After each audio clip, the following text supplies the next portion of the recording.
You alright everyone? I said in my previous video that I wouldn't be doing another video today probably. I'll probably do it tomorrow. But I've decided that I will do one this evening because I've got nothing else to do. Just finished watching the football. Spain won 4-0 against the Republic of Ireland, if you didn't already know. Torres getting back on form, which is good for him. Can't stand the bloke myself since he's left Liverpool, the wanker. But he seems to be getting back to some kind of scoring form. But anyway, that's not what you're here for. We're here for the... we've got a couple of... Oh, hang on. System update for that. Well, we'll leave that. I'm going to do a browser comparison of these two. Best two Android phones out there at the minute, I think, is safe to say. Samsung Galaxy S3, let me zoom in a little bit. Samsung Galaxy S3 on the right and the HTC One X International version on the left. Both quad-core CPUs. This is Exynos, 1.4 GHz. Tegra 3, 1.5 GHz. The clock speed isn't really much of an indicator because this is faster than this is. But let's compare the rest of them. So basically we've got on the front, obviously, we've got the screens. Both 720p displays. Over here on the HTC One X we've got a Super LCD 2 display. Which means it's got the full RGB sub-pixel arrangement. I'll explain more about that if you don't know in a minute. And on the right we've got the Samsung Galaxy S3, which is also 720p display, 1280 by 720, but it's Super AMOLED HD, they call it. It's still 720p, but it is pentile, which means it's RGBG sub-pixel arrangement. So basically the difference is between a pentile screen and a non-pentile screen. I'm sure if you want to go into real detail, you can search Google, go on Wikipedia, go whatever, or you can find some probably other videos on YouTube explaining it a lot more in depth than I can be bothered, quite frankly, at the moment. But basically the difference is you have a full RGB sub-pixel on a non-pentile screen. It's obviously RGB, RGB, RGB, and so on. But on a pentile screen you have RGBG. And if you look at them, the two under a microscope, they're laid out slightly differently. The green pixels are slightly smaller than the red and blue, which sort of makes most AMOLED screens have a sort of bluish hue on them.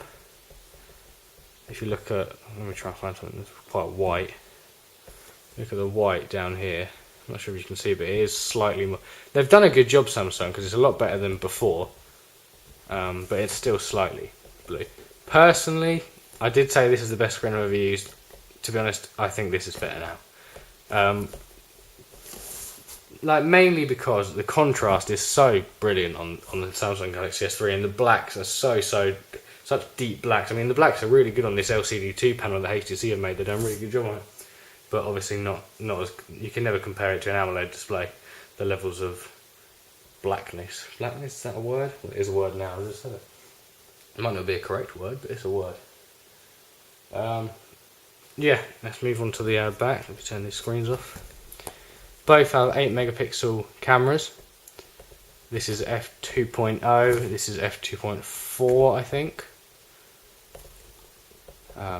LED flash. This is a lot brighter than that is.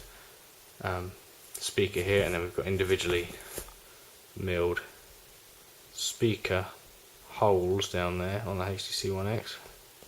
See them there. Polycarbonate on the One X. It's a complete body shell, no way of getting in there or out unless you peel the screen off, which I don't really want to be doing on here.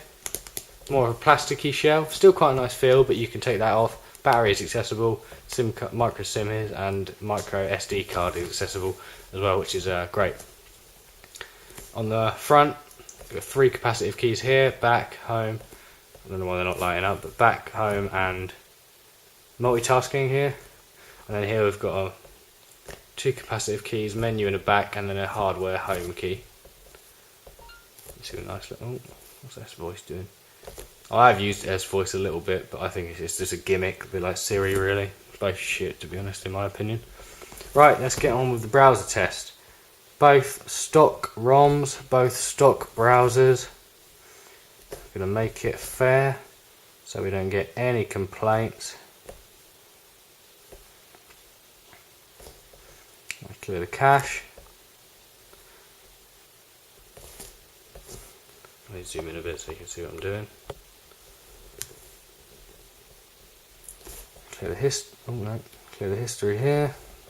History here. Cookie data, form data, cookie data, form data. Might as well do location access as well. I'm not going to do password because it takes too long. And this doesn't have, well, it's already on, yeah, okay.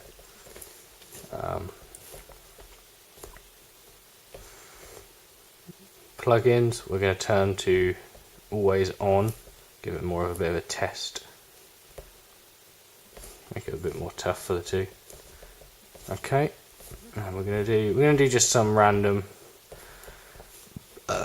some tech websites, and some stuff like a couple of HTML5, well, probably one or two HTML5 tests, browser tests, because the other ones that are full browser tests taking age to do, like browser mark.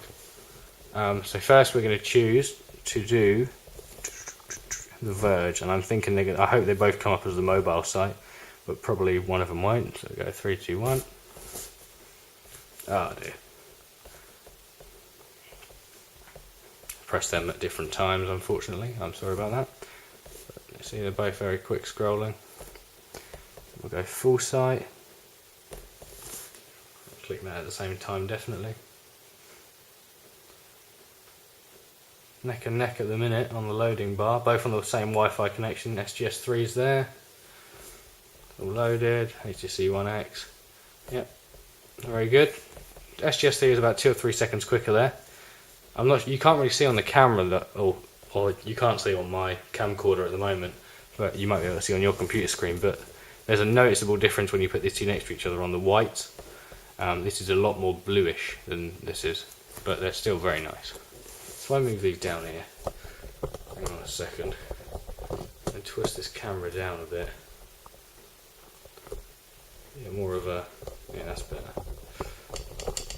Sorry for doing that halfway through, but it's a bit easier. A bit more heads on sort of thing. Head on. Heads on. Head on. But yeah, you see, like the zoom in buttery smooth here. Here it can get a little bit.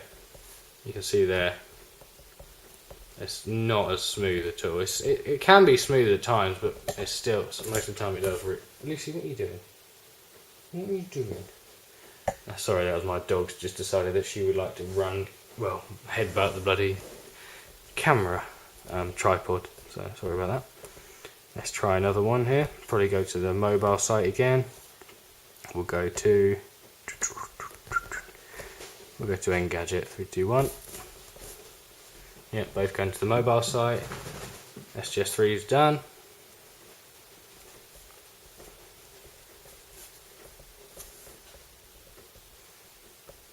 And the One X says it's done, but it hasn't done anything. Excellent. Let's try refreshing that.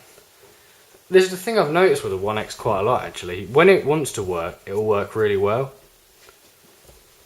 But quite a lot of the time, it just won't do anything. Like you'll tell it to do something, and it'll just go, "No, I'm not doing that." Dog's just jumped up. Right, SGS3 is done there. I mean, you can see how quickly it loads. This is with full flash on as well, unbelievably quick. You can see a little bit of white rewrapping there. Same in here. It's quite quick. That's gonna have to do. This is gonna have to be a part 1 because I've just realised my camera battery is just about to conk out. So this is gonna be a part 1. I'll do a part 2. I'll upload it straight after this, and I'll come back from where we are here. See you in the next part. Cheers.